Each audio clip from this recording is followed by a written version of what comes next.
Yo, what's going on, guys? My name is Kevin, and in today's video I want to start a new series, which is basically a book review series.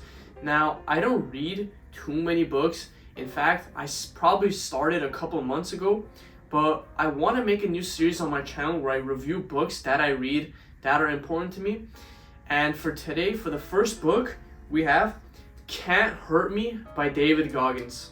Now, Can't Hurt Me by David Goggins is honestly probably one of the first books where I've actually read in full, and it's actually what inspired me to start reading in the first place. And it's a very interesting book. If you guys don't know who David Goggins is, I mean, you can just do your research online, but he's basically some crazy mother who's accomplished a lot of things in life and has inspired a lot of people. But anyways, let's get into the book review. And honestly, I don't want to keep this super long. I want to keep these reviews short and to the point. So honestly, I'm just going to go through every chapter very quickly and just tell you what it's about. Oh, and just before we start, I want to say that he has a second book that I'm about to finish, and I'm probably going to do a review on that one.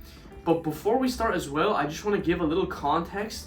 And basically, this book is about the start of his life and how he came to be and what traumas he's faced and the things that he's actually gone through.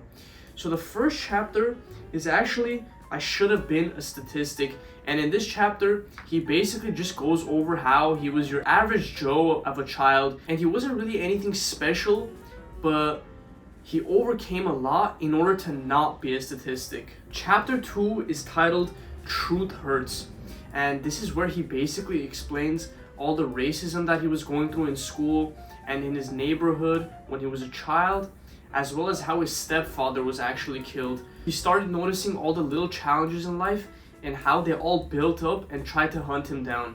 Chapter 3 is titled The Impossible Task, and this is where he basically explains how he got into the Air Force and then how he gained all this weight and his experience at Ecolabs spraying for rats and cockroaches, and how he had to lose all this weight to become a Navy SEAL. And it was basically the start to his mindset of trying to change to become a better person. Chapter 4 is titled Taking Souls, and this is basically where he explains his time doing Hell Weeks and this whole idea of taking souls, which is basically where you kind of work super hard even when you're kind of dead, so everyone around you just stops and thinks like, what the heck is wrong with this guy? How is he doing this? So you kind of mess with the person's mental that is in front of you. So in this case, it was the instructors for him that were instructing him at Hell Week.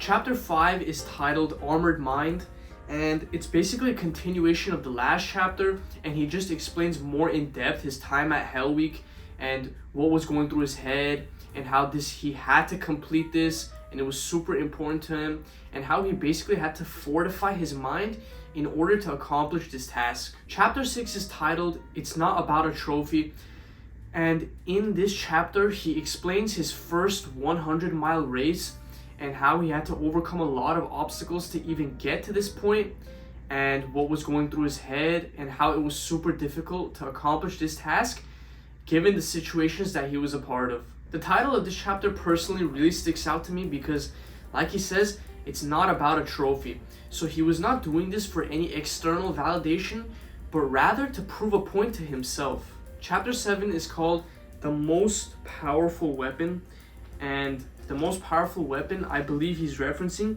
is probably just your mind and your mindset.